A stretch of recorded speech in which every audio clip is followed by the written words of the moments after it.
Friends नमस्कार, मैं सूरज।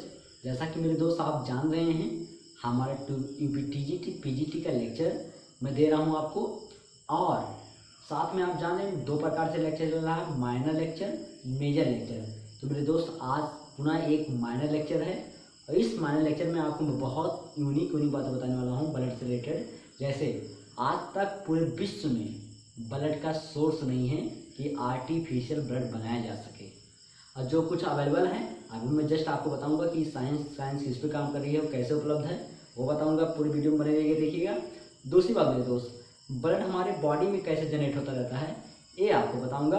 और प्लस ब्लड बैंक में क्या होता है कि जैसे ब्लड बैंक में ब्लड रखा जाता है उसमें क्या करते हैं जिससे ब्लड हमारा सुरक्षित रहता है और कितने दिन तक सुरक्षित रखा जाता है और कब तक हम उसका यूज कर सकते हैं। तो मेरे दोस्त चलिए इसी मैं आपको डिटेल बताता हूँ, 1 बाय 1 आप लेक्चर को देखते रहिएगा। सबसे पहले मेरे दोस्त मैं आपको बताता हूँ ब्लड कैसे वर्जिन होता है, ब्लड हमारा कैसे वर्जिन होता है। तो मेरे दोस्त मैं आपको बता दूँ, जब मैं आपको आपके पीजीटी सिलेबस में एक और रखा गया है ह्यूमन वेलफेयर नाम के चैप्टर करके रखा गया है, उसमें से इम्यूनिटी आपको पढ़ाना है और बाकी चीज़ें पढ़ानी है। तो उसमें मैं आपको कभी स्टेम सेल बताऊँगा, तो स्टेम सेल 3-4 प्रकार का होते हैं, मैं आपको उसको डिटेल बताऊँगा। और मैं आज यहाँ जो काम है यहाँ पे स्टेम सेल का ही काम है, क्योंकि आप जानते हैं स्टेम सेल ऐसी सेल होती हैं जिनके पास कैपेसिटी होता है किसी भी चीज़ को बनाने की, किसी भी सेल्स को बनाने की या उसमें मॉडिफाइड हो जाने की उसमें कैपेसिटी होती है, वही हमारा स्टेम सेल कहलाता है। तो मेरे दोस्त यहाँ जो हमारा एक स्टेम सेल्स है उसका मैं आपको नाम बता दूँ, उसका नाम है totipotent haematopoietic stem cell, totipotent haematopoietic stem cell.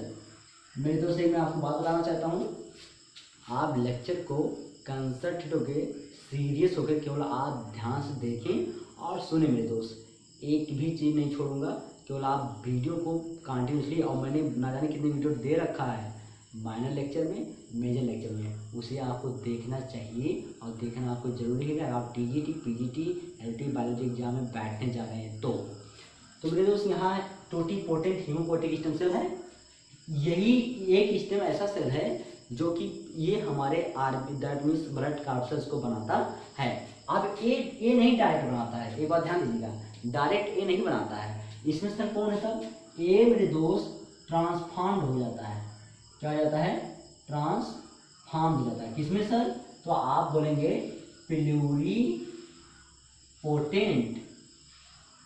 Pluripotent stem sales में। प्लूरिपोटेंट स्टेम सेल्स में क्या हो जाता है, ये कन्वर्ट हो जाता है। ध्यान देंगे ना, प्लूरिपोटेंट स्टेम सेल्स में ये हमारा क्या होता है, मॉडिफाइड दैट मीन्स ट्रांसफॉर्म हो जाता है। जैसे कैसे यार मैं आपको बता दूं, आपके एरिया में, आपके मोहल्ले में, आपके टाउन में, सिटी में एक वो पोल जाता, पोल टू पोल वायर जाता है ना, जिसमें हाई कंटेंट लाइट रहती है। उसके बाद जब आपके विलेज मोहल्ले में पहुँचता है वहाँ से ट्रांसफार्मर लगा दिया जाता है ना। ट्रांसफार्मर क्या करता है कि सर उसको जो हाई कंटेंट है उसको हर क्षेत्र में फैलाना रहता है तो लो कर देता है। ऐसे यहाँ पर है, ये totipotent haematopoietic stem cell transform हो जाती है इसमें प्लूरिपोटेंट स्टेम सेल्स में। अब मेरे दोस्त क्या होता है, इसको ध्यान सुनिएगा। प्लूरिपोटेंट स्टेम सेल ये 2 प्रकार से काम करती है। कितने प्रकार से मेरे दोस्त काम करती है, 2 प्रकार से काम करती है, इसको आप भूलेंगे नहीं। सबसे पहला सर जो हमारा काम करता है, ये प्लूरिपोटेंट कैसे काम करता है, प्लूरिपोटेंट स्टेम सेल से ध्यान दीजिएगा। तो सबसे पहले सर हमारा काम करता है, एक करता है हमारा मेरे दोस्त lymphoid pluripotent stem cell, lymphoid pluripotent stem cells एक काम करता है। और एक काम करता है मेरे दोस्त, एक काम करता है हमारा myeloid pluripotent stem cell, pluripotent stem cell. ये 2 तरह से काम करता है मेरे दोस्त, ठीक, इसी बात में आ गई ना। अब सुनिए, जो माइलॉयड प्लूरिपोटेंट स्टेम सेल नहीं है, ये देखिए क्या किस चीज को बनाता है। तो सबसे पहले मेरे दोस्त आप जानते हैं एक होता है हमारा प्रोइथ्रोब्लास्ट, उसके बाद एक कन्वर्ट होता है नार्मोब्लास्ट, उसके बाद एक किस्म कन्वर्ट होता है रेटिकुलोसाइट, उसके बाद एक किसमें कन्वर्ट होता है मेरे दोस्त आपका आरबीसी। पहला बन गया ना, आरबीसी बन गया कि नहीं, रेड ब्लड कॉर्पस्कल। देखिए आरबीसी बन गया कि नहीं। दूसरा सुनिएगा, यही माइलॉइड प्लूरिपोटेंट स्टेम सेल दूसरे बनाता है जिसका नाम है न्यूट्रोफिल्स।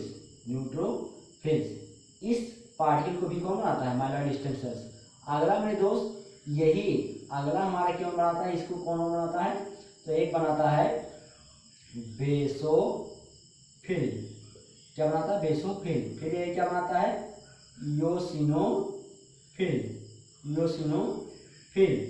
और इसके बाद मेरे दोस्त क्या बनाता है, तो प्लेटलेट्स।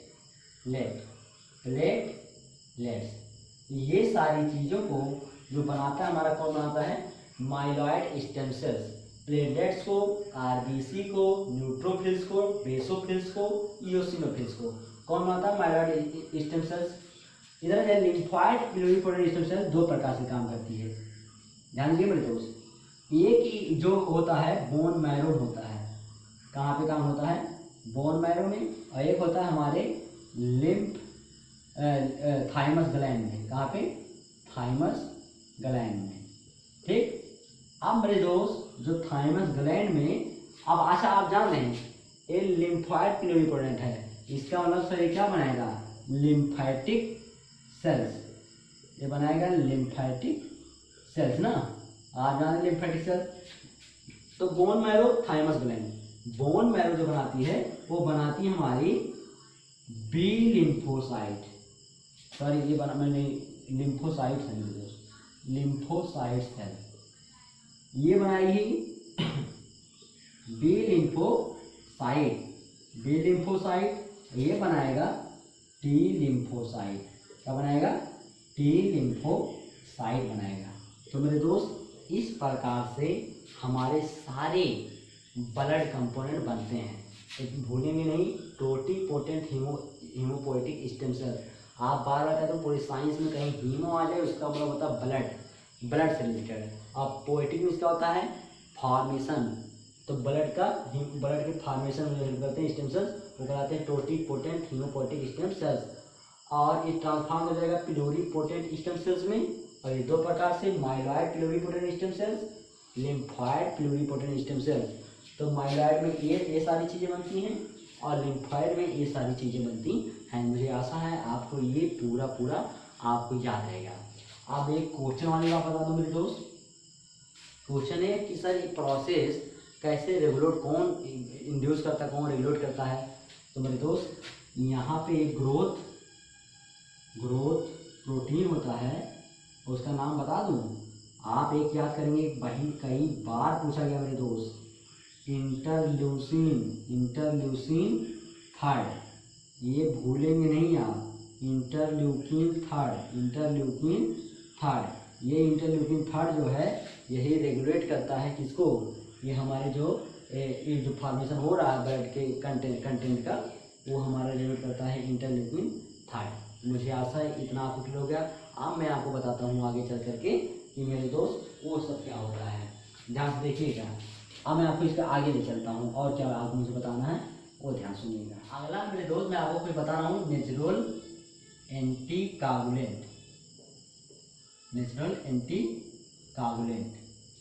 ये सर क्या है, मैं आपको कागुलेशन पढ़ा रखा हूँ, आप मेरे वीडियो को देखिए, माइनर प्लेलिस्ट में जाइएगा, वहाँ पे आपको मिलेगा। तो कागुलेशन क्या होता है कि जो ब्लड क्लॉट पड़ जाता है वही बोला था कागुलेशन। तो एंटी क्या है, उसके जस्ट अपोजिट विरोध करेगा कि कागुलेशन नहीं होना है। तो ऐसे सब्सटेंस को ऐसे क्या कहा जाता है, एंटी कागुलेंट। तो मेरे दोस्त नेचुरल, इसका मतलब जो हमारे अंदर पाया जाता है नेचुरली। तो बता दूँ ह्यूमन के अंतर्गत दो पाया जाता है। एक का नाम मेरे दोस्त हिपैरिन, आप बेशक इसको जानते होंगे, और दूसरा है एंटीप्रोथ्रोम्बिन।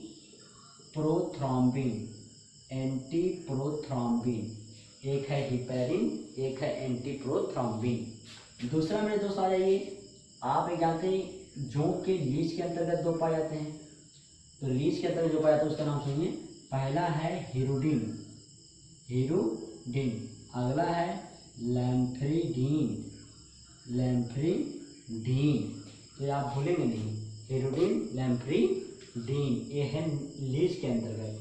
ठीक है दोस्त, अब मैं आपको पढ़ाता हूँ आर्टिफिशियल, याद रखेंगे, anti coagulant, artificial anti coagulant.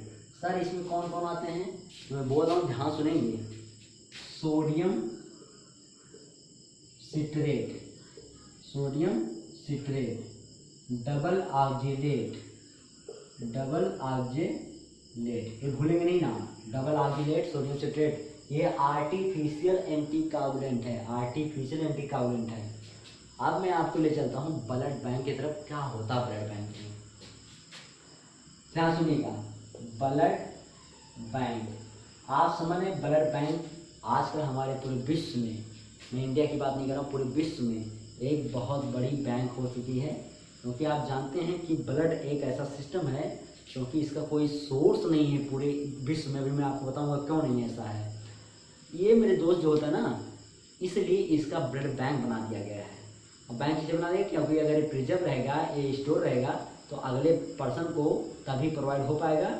और एक लॉ हमारे यहाँ है, अगर ब्लड लेना है तो पहले ब्लड दीजिए, किसी भी ब्लड ग्रुप का ब्लड दीजिए, और किसी भी ब्लड ग्रुप का जो आप चाह रहे हैं उस ब्लड ग्रुप का आप ब्लड ले लीजिए।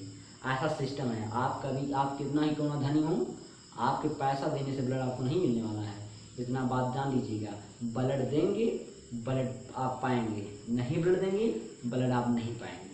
ठीक है, आप अपना दीजिए, चाहे जहाँ से लेके आइए दीजिए, तभी आपको मिलेगा। तो ब्लड बैंक में क्या होता है दोस्त, तो ये आर्टिफिशियल एंटी कागुलेंट मिला दिया जाता है। ब्लड को बता दूं 30 दिन तक प्रिजर्व किया जाता है। जो ब्लड हमारा है 30 दिन तक उसको स्टोर किया जा सकता है। जबकि प्लाज्मा को, ध्यान दीजिएगा, प्लाज्मा को बहुत लॉन्ग ड्यूरेशन, इसको लंबे समय तक प्रिजर्व किया जा सकता है। प्लाज्मा को लंबे समय तक, जबकि ब्लड को 13 डेज तक रखा जा सकता है। ठीक है, और प्लाज्मा को मैं बता दूं पाउडर के फॉर्म में भी रखा जाता है, चूड़ के फॉर्म में, चूड़ के फॉर्म में भी इसको प्लाज्मा को रखा जा सकता है ड्राइड करके। अब इसमें क्या होता है, तो मेरे दोस्त जब ब्लड लिया जाता है, ये सोडियम सिट्रेट और डबल ऑक्जेलेट ब्लड में मिला दिया जाता है। जैसे ब्लड है, ब्लड में, इस ब्लड में यही चीज़ आके मिला दिया जाता है, ये डाल दिया जाता है। ठीक, जब ये डाल दिया जाता है तो आप जानते हैं ब्लड में पाया जाता है क्या, कैल्शियम आयन। ब्लड में क्या पाया जाता है, कैल्शियम आयन। और कैल्शियम आयन का आपको होमवर्क इसका मालूम होगा कि इसका होमवर्क क्या है।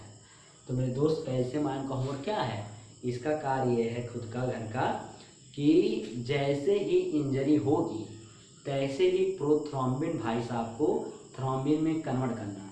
क्योंकि थ्रोम्बिन भाई साहब ये जाएंगे फाइब्रिनोजन को फाइब्रिन में कन्वर्ट करेंगे। तो मेरे दोस्त स्टार्टिंग मैनेजर कौन है, यही है कैल्शियम आयन ना।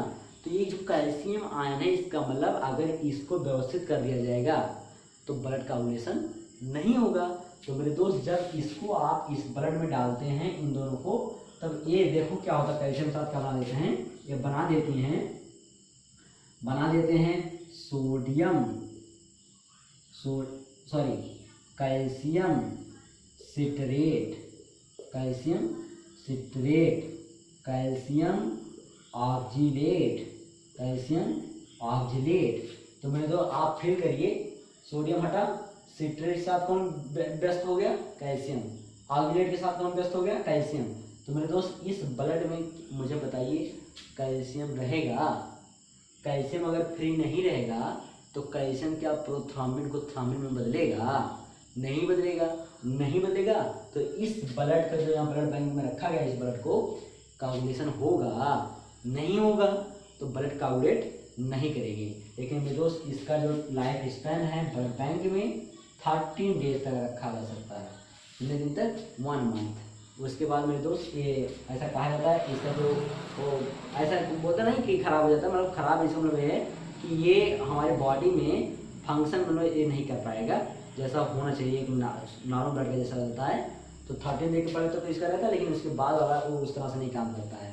तो मेरे दोस्त ये आप जानते रहेंगे कि ब्लड का सर्च क्या है, क्या होता है, मैंने बता दिया क्या होता है आपको, नेचुरल एंटीकागुलेंट क्या होता है, आर्टिफिशियल एंटीकागुलेंट। ब्लड बैंक में क्या करते हैं, तो इसको ए में 2 से मिलाते हैं, जिससे इस कैल्शियम को ये लोग बिजी कर लेते हैं, इस फॉर्म में चले जाते हैं, और ये जो कैल्शियम में भर जाता है बचता हमारा कौन, ब्लड। और ब्लड में प्रोथ्राम्बिन कभी थ्राम्बिन में बदलेगा नहीं, और थ्राम्बिन नहीं बदलेगा तो फाइब्रिनोजन को फाइब्रिन में नहीं बदलेगा, ब्लड कोagulation होगा ही नहीं। दूसरी बात मेरे दोस्त, अब मैं आपको बता दूं, कुछ मेरे दोस्त हमारी साइंस चाह रही थी एक बार ब्लड को बनाए। पहली बात मैं आपको एक नोट लिख दूं, आज तक पूरे धरती पे मेरे दोस्त मैं बता रहा हूँ कि ब्लड का कोई सोर्स नहीं, no source of blood is available. कोई भी सोर्स ब्लड का धरती पे अवेलेबल नहीं है, कोई भी सोर्स नहीं है। अदरवाइज इससे होता तो ना जाने कितने लोगों को ब्लड की आवश्यकता पड़ती है और मरते नहीं, उनको दे दिया जाता है आर्टिफिशियल ब्लड। लेकिन आप जानते हैं, मैं जस्ट कहा ब्लड देंगे तभी ब्लड पाएंगे, अदरवाइज ब्लड पा नहीं सकते हैं। इस बात को लर्न रखिएगा मेरे दोस्त। अब एक क्वेश्चन है कि सर अभी आपने बोला था कि हम बताएंगे आपको, साइंस ने मेरे दोस्त कुछ आर्टिफिशियल ब्लड बनाया था, वो क्या क्या है मैं आपको बता रहा हूँ। जैसे आपने सुना होगा पॉलीग्लिसरॉल, नहीं सुना होगा तो मैं आपको बता दे रहा हूँ। पॉलीग्लिसरॉल, एक है परफ्लुक्रोकार्बन।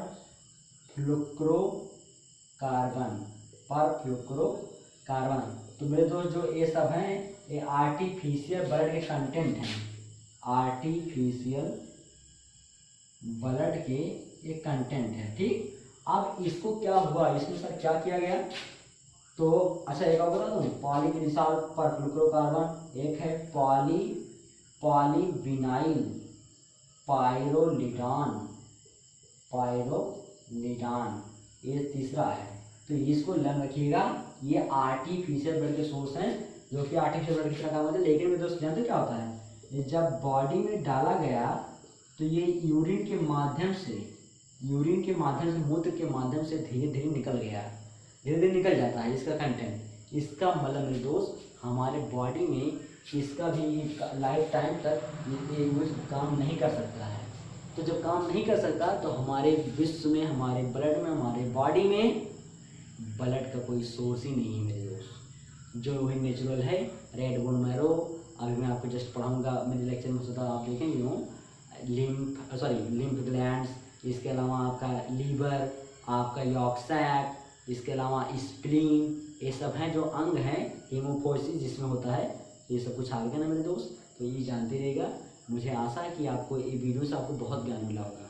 तो मेरे दोस्त वीडियो को मैंने सारे देख डालिए, आप हमारे साथ जुड़े रहिए, हम आपको सारी नोट्स, सारे आपको लेक्चर देते रहेंगे।